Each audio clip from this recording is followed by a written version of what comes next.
This show is supported by Odoo. When you buy business software from lots of vendors, the costs add up and it gets complicated and confusing. Odoo solves this. It's a single company that sells a suite of enterprise apps that handles everything from accounting to inventory to sales. Odoo is all connected on a single platform in a simple and affordable way. You can save money without missing out on the features you need. Check out Odoo at odoo.com. That's odoo.com.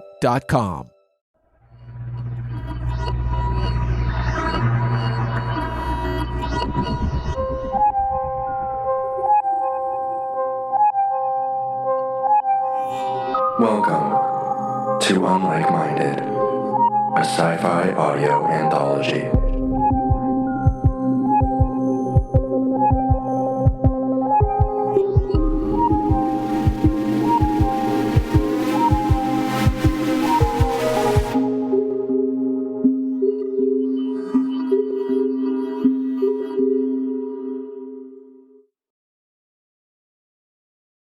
Into the Light by Cameron Brent Johnson. Alma stands second in line, behind her colleague, David. David waits for a border agent to raise a hand, to beckon him forward, and then one does.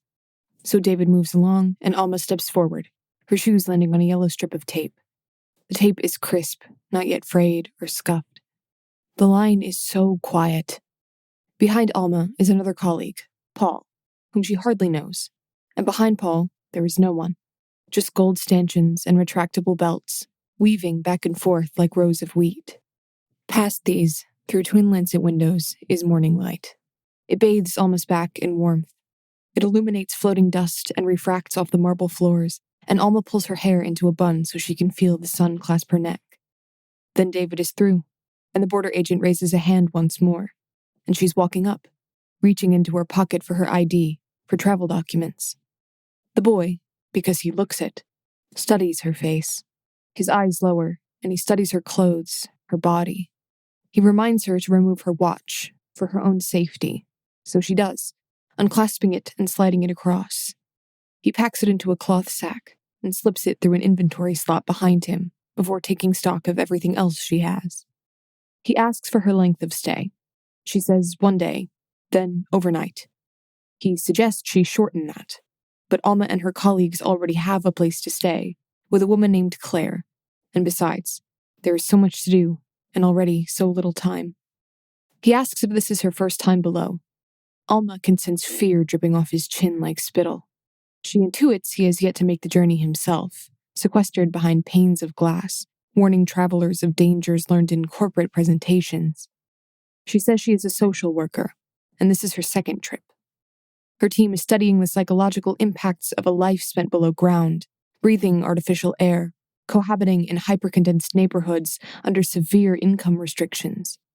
He stares at her with blank eyes, as though he's never once put himself in their shoes. To end the conversation, she says she understands the risks of artificial light, of the parasites.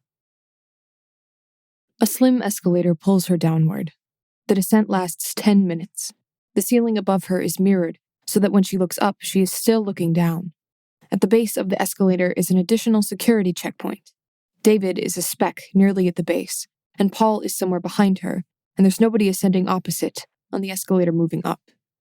Alma studies the skin on the back of her hands, delicate and pale.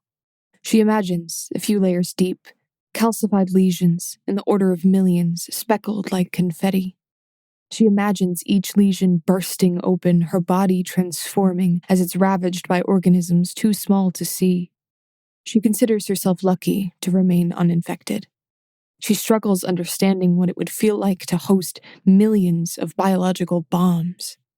The story goes, what first infected a small population in Northern Europe, born of melted ice, soon spread south, via airborne particles carrying eggs.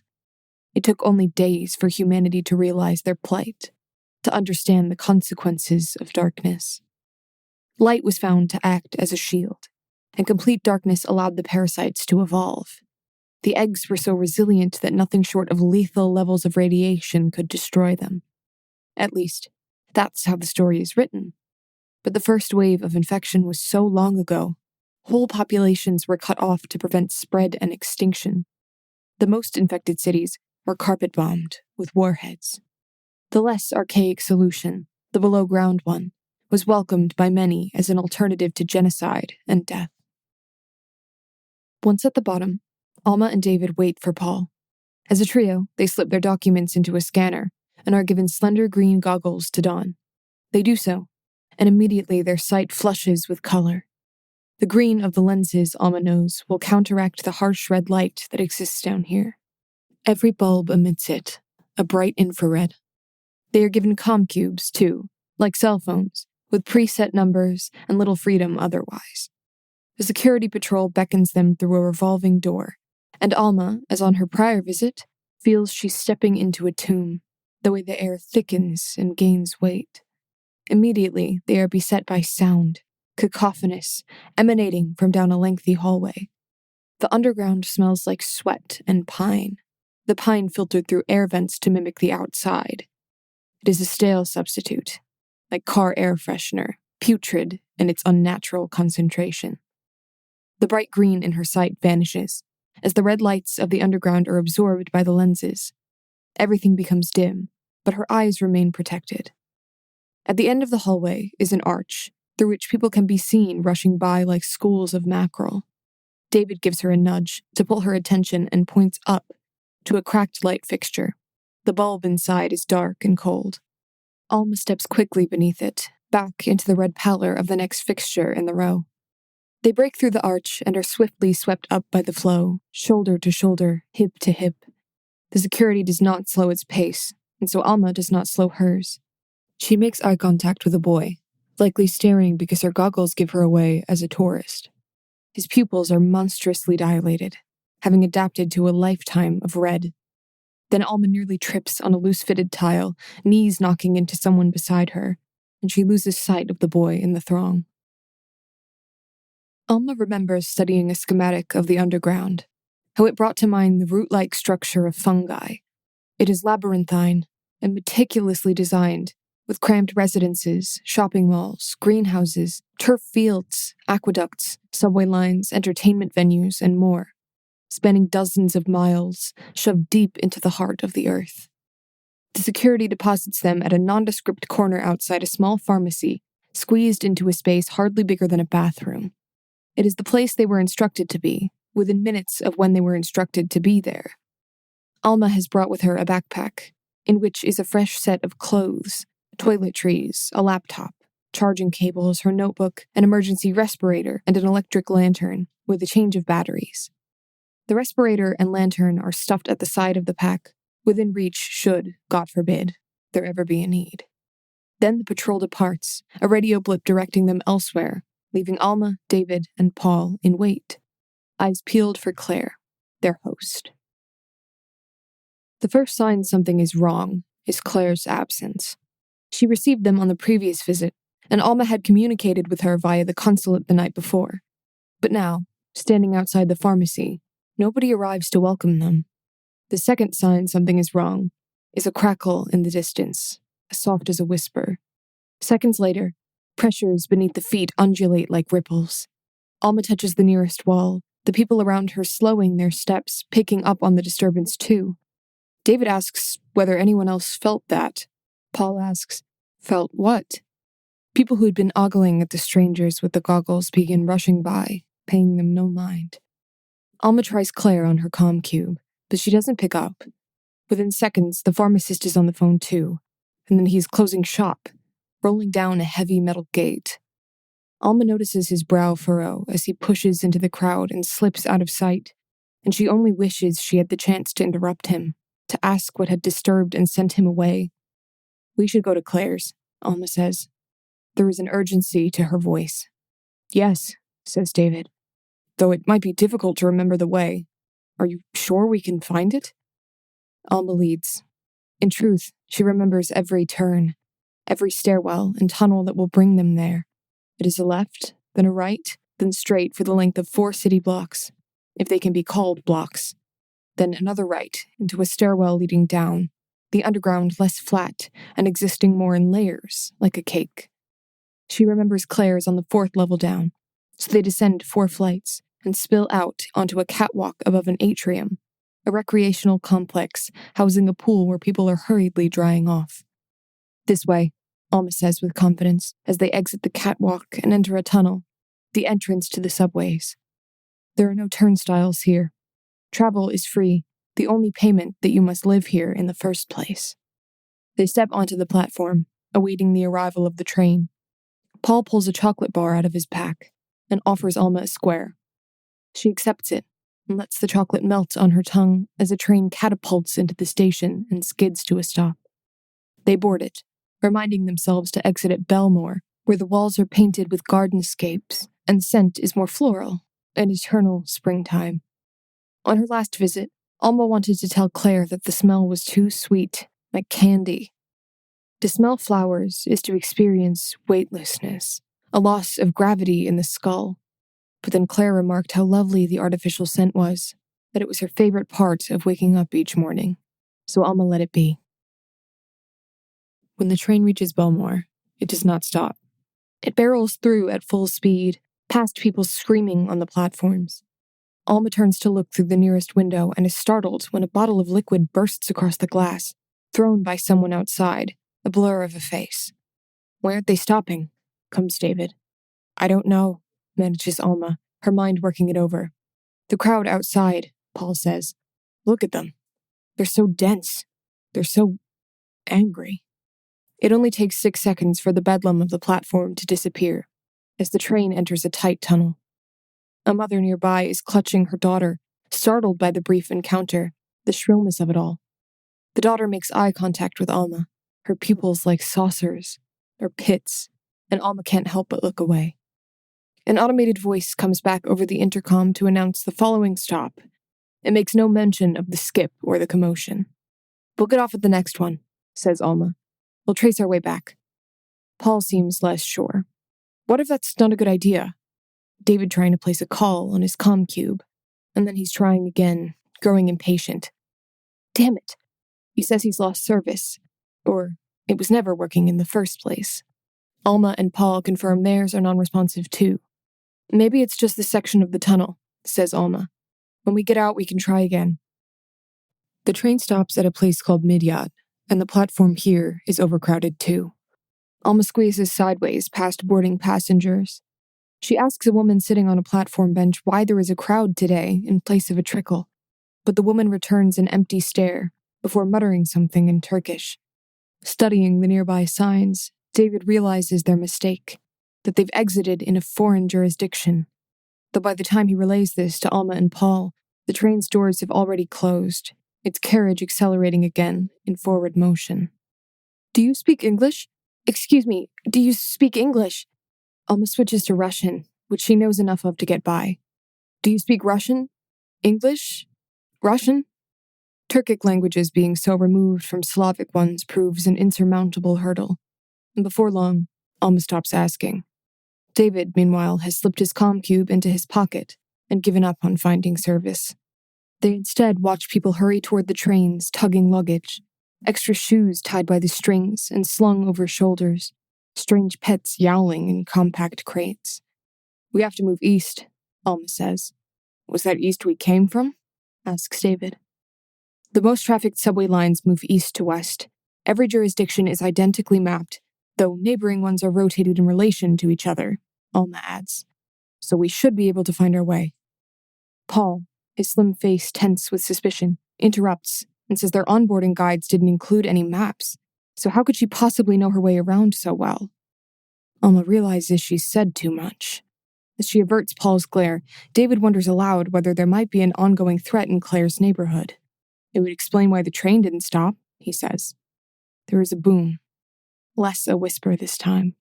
A louder crackling, like the scrunch of aluminum. The pressures beneath the feet slosh, the air in the tunnel expanding and contracting rapidly with an audible pop.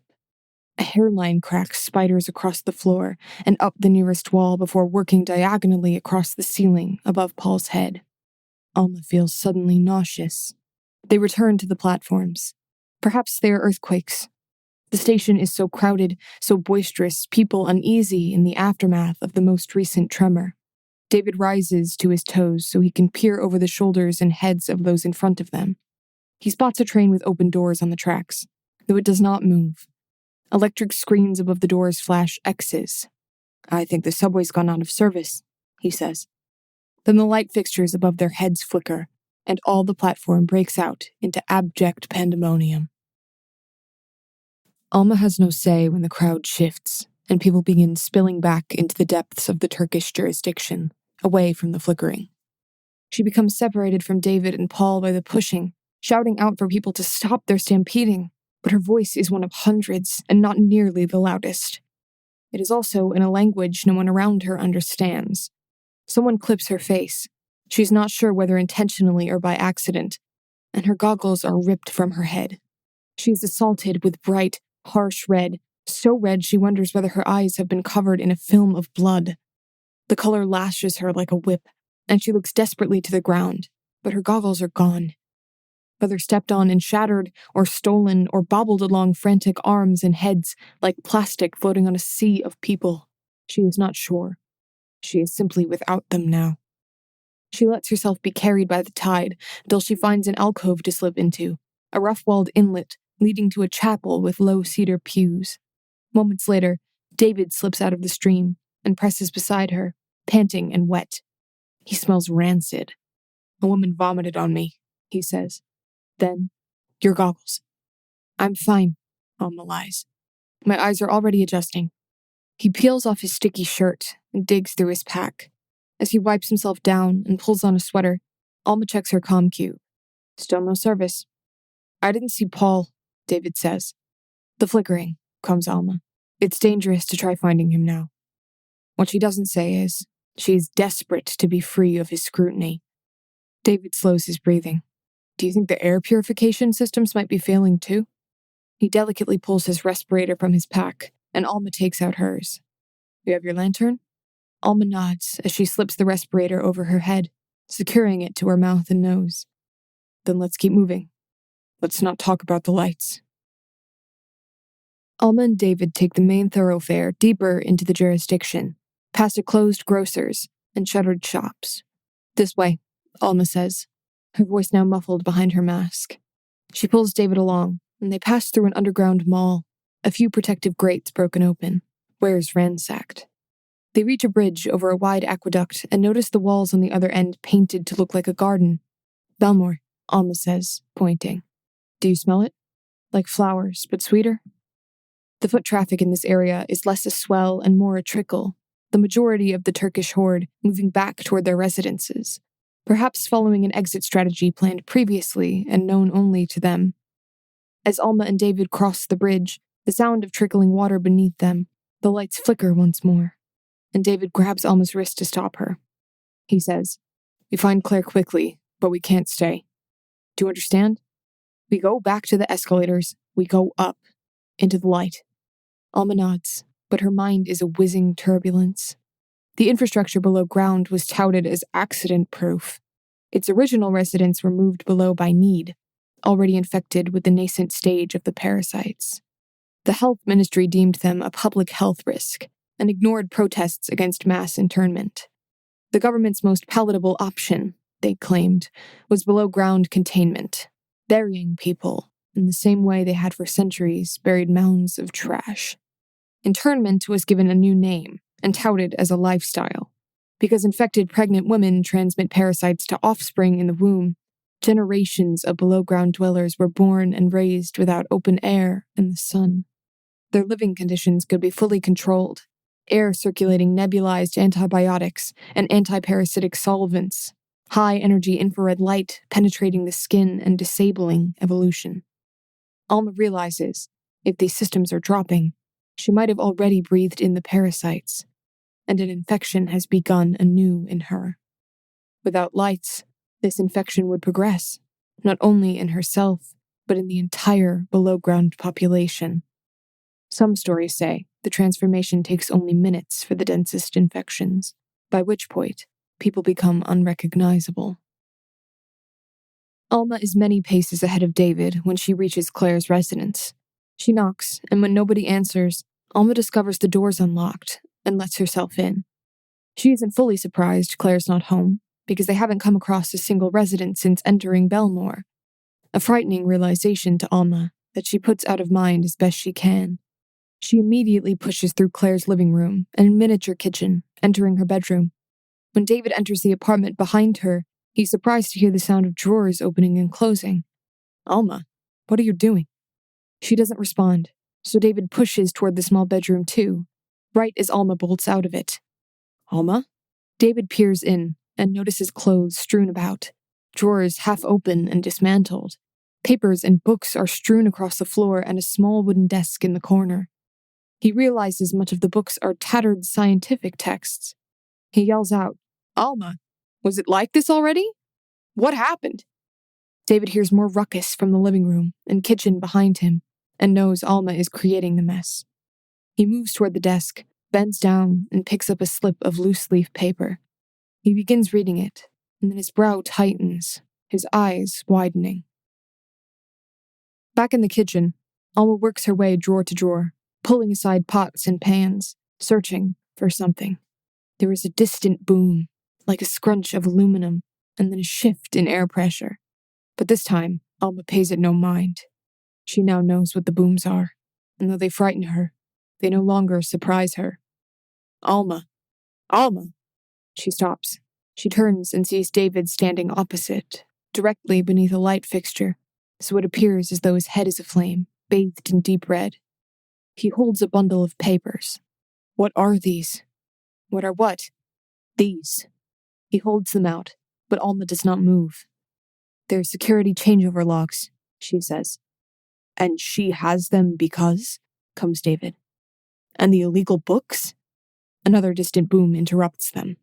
The light over David's head goes out, then back on. What are you looking for? David asks. A note, Alma says, her voice thin. She promised she would leave me a note if... She is interrupted by the sound of their comm cubes emitting a harsh series of beeps. David brings his to his ear and listens. Alma brings hers to her own and hears an automated voice announcing a shelter-in-place order. There's been a security breach in the Hayworth neighborhood, the voice says. Alma continues her desperate search as David berates her with questions. Security breach? What's going on? He regards the logs in his hands once more, a realization dawning on him. Is Claire involved? Is she part of, a terrorist cell? Alma moves to the small bathroom, and that's where she finds it, folded neatly at the corner of the sink basin. Her breath catches as she picks it up, with gentleness. It reads, in handwriting Alma recognizes, I'm sorry. The call to action came this morning. You don't have to forgive me. I just hope you understand. I love you. Yours, Claire. She reads it again, brain buzzing. David has followed her. He now holds a bundle of letters he found in the mess. He flips through them. I thought you only met Claire 2 months ago.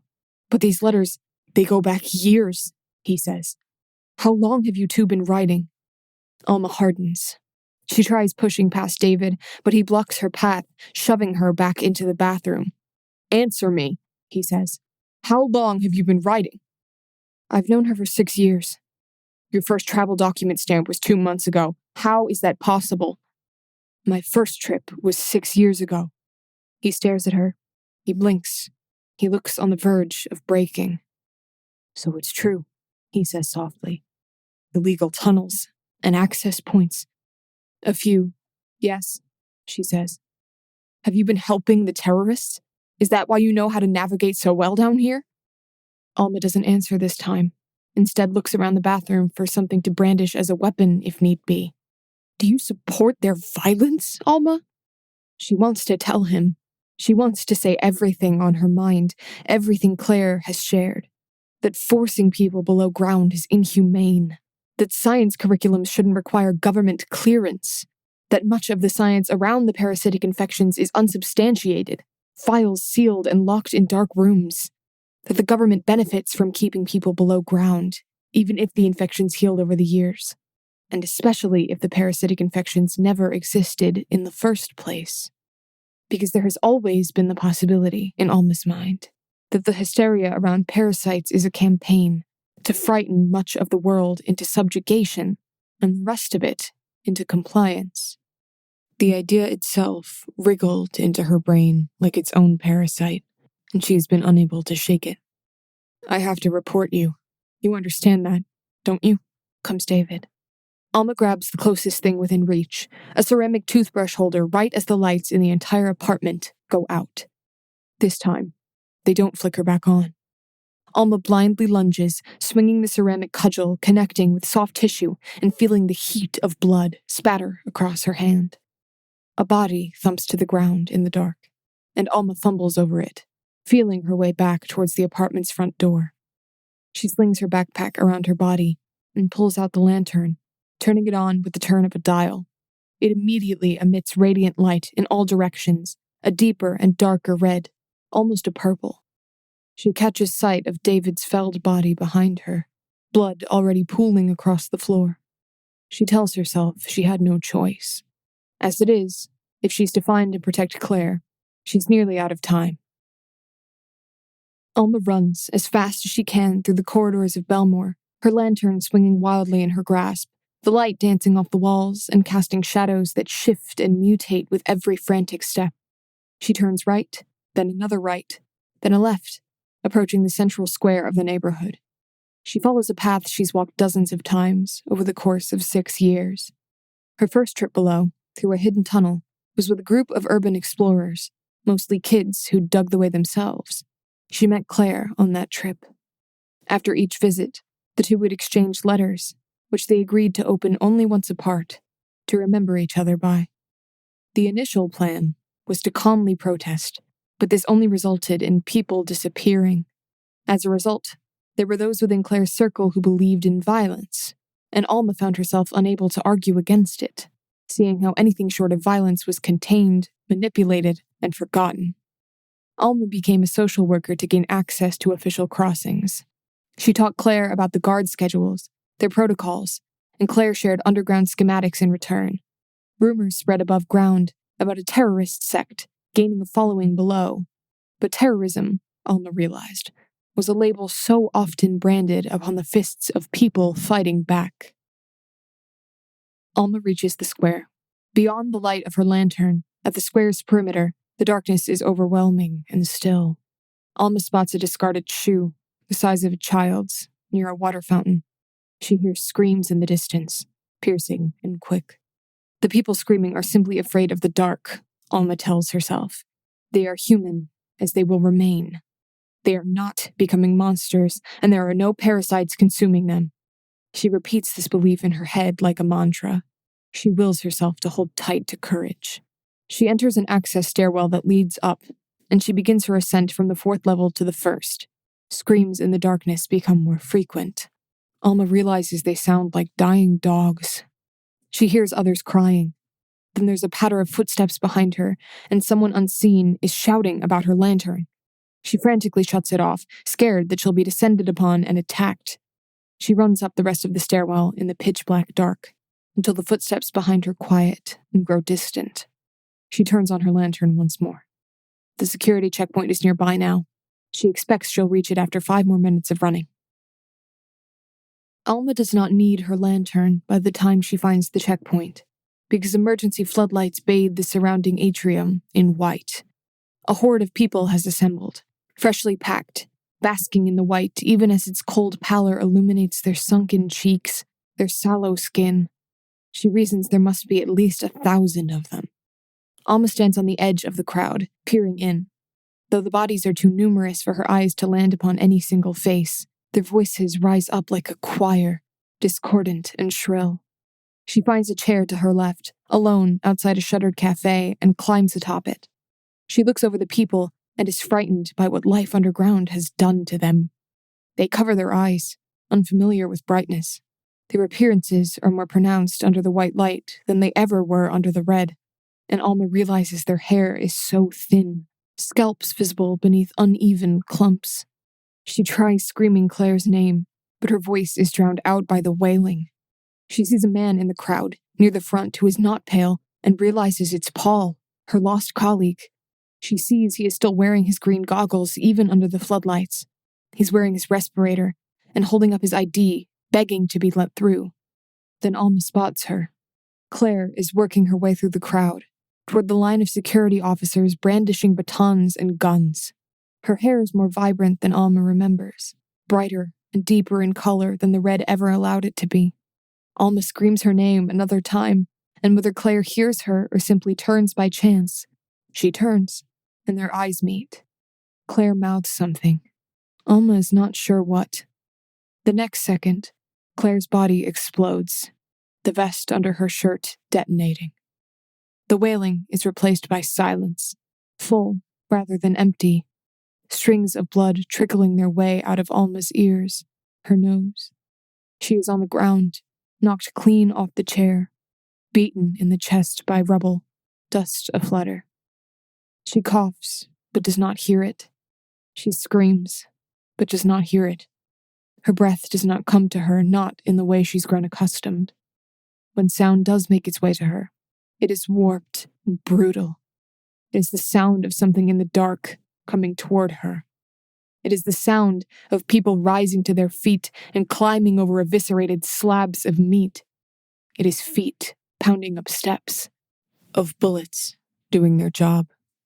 It is the sound of beasts, and of time stopping for nothing. Not even this.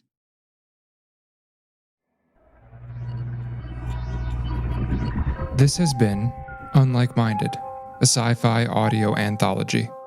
Collection 4, Among Us. Stories about aliens, skinwalkers, and other invaders.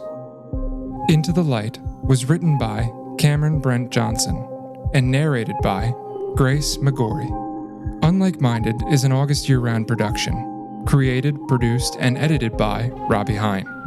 Our intro and outro music is by Noah James, and our key art is by Brendan Haley. We'd like to give a special thank you to everyone who has supported this independent podcast production. You can keep up to date and find more info about this podcast and others on Instagram at the handle AugustYearRoundProd, by visiting our website, augustyearround.com, or by emailing us at augustyearround@gmail.com. And be sure to subscribe, leave a rating and review, and tune in next week for another episode of Unlike Minded, a sci-fi audio anthology.